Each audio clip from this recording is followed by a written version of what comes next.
बलूचिस्तान में होने वाला एक ऐसा वाकया जहां एक औरत को बेदर्दी से मार दिया गया। बहुत से लोगों का कहना यह है कि इसे गैरत के नाम पे मारा गया है, बट हकीकत कुछ और है। बलूचिस्तान के इलाके डगारी में दो कबीलों का राज था, सामालानी कबीला और सातकजाई कबीला। मई 2000 को सातकजाई कबीले में रहने वाली बानो बीबी की शादी उसकी खाला के बेटे नूर मोहम्मद से होती है। ये एक लव मैरिज थी। बानो बीबी को इस शादी से 5 बच्चे होते हैं। इसकी जिंदगी बहुत अच्छी गुजर रही होती है। फिर साल आता है 2022। बानो बीबी अपनी फैमिली के हमरा एक तकरीब में जाती है।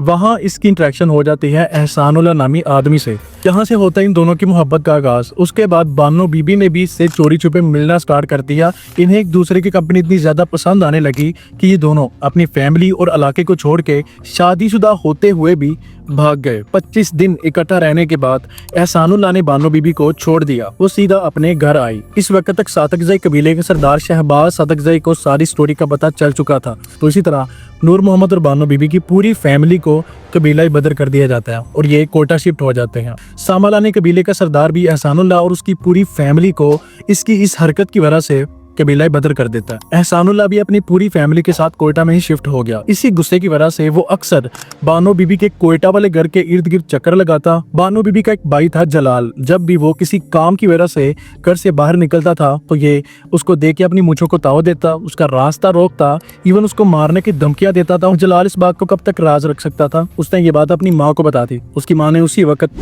सातकजाई कबीले के सरदार शहबाज सातकजाई को कॉल की, उसको सारा वाकया बताया। शहबाज सातकजाई ने पहले बात को कंफर्म किया। इसने उसी वक्त सामालानी कबीले के सरदार को कॉल कर सारी बात बताई। सामालानी कबीले का सरदार सारी बात को समझता है और फैसला करता है कि एक यूनाइटेड जिरगा बिठाया जाएगा जहां इस बात का फैसला होगा। तो ये जिरगा बैठता है तो इस सारी पंचायत का ये कंक्लूजन निकलता है कि एहसानुल्लाह को मार दिया जाए। तो एहसानुल्लाह उसी पंचायत में कहता है कि ये मेरे साथ नाइंसाफी है। बानो बीबी अपनी मर्जी से मेरे साथ भागी थी तो उसको भी बराबर की सजा दी जाए। तो उसके बाद एक और फैसला आता है कि एहसानुल्लाह के साथ बानो बीबी को भी मार दिया जाएगा। बानो बीबी लब्बाइक का नारा लगाती है और मरने के लिए तैयार हो जाती है। अब सोचने वाली बात यह है कि बानो बीबी बगैर कोई काउंटर दिए मरने के लिए राजी कैसे होगी। ये सब वो अपने भाई जलाल के लिए कर रही थी। उसको पता था कि अगर इस फैसले के बाद एहसानुल्लाह बच गया तो वो इसके भाई को जिंदा नहीं छोड़ेगा। फिर दिन आता 4 जून 2025। बानो बीबी की माँ को दोनों कबीले के सरदारों की तरफ से पैगाम आता है। ये बात वो अपनी बेटी बानो बीबी को बताती है। बानो बीबी सारी बात समझ जाती है और अपनी पूरी फैमिली के साथ बुरावी नामी पहाड़ी मुकाम पे पहुंच जाती है। सूरह यासीन पकड़कर बानो बीबी गाड़ी से बाहर निकली। जब वो 7 कदम चलती है तो पीछे से उसको 7 गोलियां मार दी जाती हैं। फिर वो लोग एहसानुल्लाह को गाड़ी से बाहर निकालते हैं और पहाड़ की तरफ चलने का कहते हैं। वो 7 कदम ही चलता है, पीछे से उसे 7 गोलियां मार दी जाती हैं।